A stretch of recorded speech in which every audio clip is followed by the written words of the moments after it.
અલ્પા ઉનડકટ। આજે જુનાગઢ મહાનગરપાલિકાની ચૂંટણી આવી ગઈ છે। આજે 5 વર્ષ પહેલા જુનાગઢ ભાજપ શાસન હતું। આજે જુનાગઢમાં આપણે 2 મેયર આવ્યા, ધીરુભાઈ ગોહિલ અને ગીતાબેન પરમારી, અમારા વોર્ડ નંબર 9 ના જ છે। પણ આજે અમને એવું લાગે છે કે 9 નંબર હું આખા જુનાગઢમાં ક્યાંય સારું કામ નથી થયું। કારણ કે આજે માની લો કે આપણે લોકો રોડ, રસ્તા, ગટર, પાણી અને લાઇટ એ મહત્વની સુવિધા છે, પણ આજે તમે જ્યાં જોવો અહીંયા અત્યારે ખાડા ને ખાડા જ છે। આજે ગમે અહીંયા સોસાયટીમાં જાવ તમે, બધાને તકલીફ છે। આજે માની લો કે આપણે હમણાં મહાશિવરાત્રીનો મેળો આવી રહ્યો છે, ત્યારે આજે આ રોડ આપણે જોઈએ છીએ, આ રોડ છે એ ભવનાથ તરફ જાય છે અને અહીંયા જાજી બધી સંખ્યામાં લોકો રવિવારે પણ, શનિ રવિ પણ ભવનાથ ફરવા જતા હોય છે। અહીંયા કેટલા ટાઈમથી આ કામ ચાલુ છે। આજે ખાડા કરે છે, પાઇપ નાખે, વળી કાઢે, વળી પાછા ખાડા કરે, અને ખાસ કરીને કોર્પોરેશનનો કોઈ સ્ટાફ અહીંયા હાજર નથી રહેતો કે એ નથી જોતું કે આ શું કામ કરી રહ્યું છે।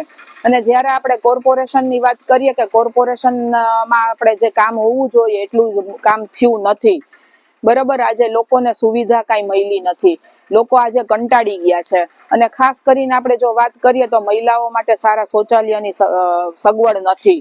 સારું આપણે માની લો કે ફિલ્ટર પ્લાન્ટ આપણે નાખવું જોઈએ। માની લો કે જ્યાં આપણે બજારો આવતી હોય એવી રીતે આપણે માની લો કે 2-3 જગ્યાએ એવા સારા પોઈન્ટ ગોતી અને પાણીનું પરબ રાખે તો પણ એક સારી વાત છે, પણ એ લોકોએ નથી કર્યું।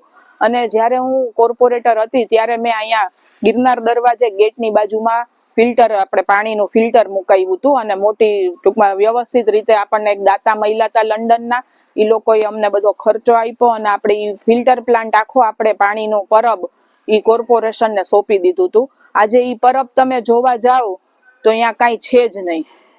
કોર્પોરેશનને સોંપ્યા પછી કોઈ એની જવાબદારી નથી। અત્યારે એ લોકોએ, જે લોકોએ આપણને લંડનના દાતા હતા, એને ખર્ચો આપીને આપણને સરસ બનાવી દીધું હતું, અત્યારે અહીંયા ધૂળ ખાય છે।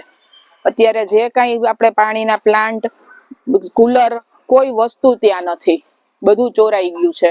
એટલે વારંવાર આ લોકોને તમે ગમે એ કોર્પોરેશનમાં જાઓ, રજૂઆત કરો તો એ લોકો પણ કાંઈ સરખી રીતે ધ્યાન નથી આપતા। એટલે આ નવી બોડી જે કોઈ આવે આજે તો એ સારું કામ કરે એવી આપણે અપેક્ષા છે। અને મહિલાઓ માટે ખાસ શૌચાલયની સુવિધા, પાણીના પરબ અને બાળકો માટે સારા ગાર્ડન કરે તો સારી વાત છે। કારણ કે ગાર્ડનમાં એ લોકો વારંવાર કરીને ખર્ચા કરે છે અને પાછું સાવ ધૂળિયું થઈ જાય છે, કોઈ જવાબદારી જ નથી અધિકારીઓને।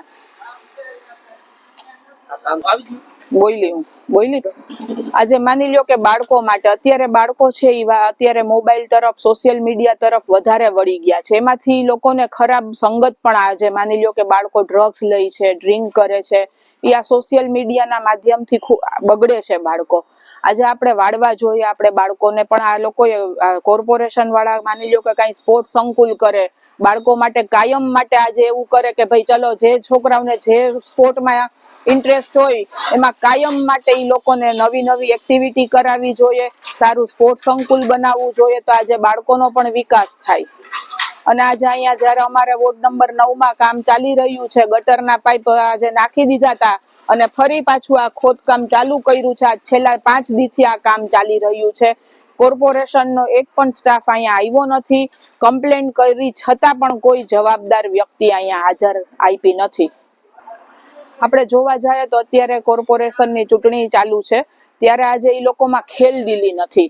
આજે સામેવાળા કેમ બેસી જાય, માની લો કે આજે આપણે વોર્ડ નંબર 14 અને 3 માં બિનહરીફ કર્યા, પણ શું એવી જરૂર છે તમારે બિનહરીફ થવાની? તમે લડી લ્યો, તમને તો તમારા કામ ઉપર વિશ્વાસ જ છે કે આજે હું જીતવાનો જ છું, મેં કામ કર્યા છે। આજે સ્વચ્છ રાજકારણ નથી રહ્યું, કારણ કે અત્યારે આપણે જોવા જઈએ તો સામેવાળાને ફોર્મ ખેંચાવવું, ધમકીઓ દેવાની વાતો ચાલી રહી છે કે જે કાંઈ હોય, પણ શું કામે તમારે એવું કરવું જોઈએ? આજે માની લો કે વોર્ડ નંબર 14 ના 3 ના આજે મતદારો મતથી વંચિત રહેશે। આજે લોકોને, પ્રજાને મત દેવો છે, શું બિનહરીફ થઈ ગયા એટલે એ લોકોને તો મતદાનથી વંચિત જ રહેવાનું છે। એટલે આ સારી વાત નથી, તમારે ખેલદિલી રાખવી જોઈએ, સામે તમે લડો, ભલે હાર જીત જે કાંઈ થાય એ પ્રજા ઉપર છોડો તમે। અને આવનારી ચૂંટણીમાં જે કોઈની બોડી આવે એવી આપણે આશા રાખીએ કે સારા કામ કરે આ 5 વર્ષમાં, જે આ 5 વર્ષમાં નથી કરી શક્યા એ નવા 5 વર્ષમાં સારા કામ થાય, લોકોને સારી સુવિધાઓ મળે, એ અમારી બધાની આશા છે।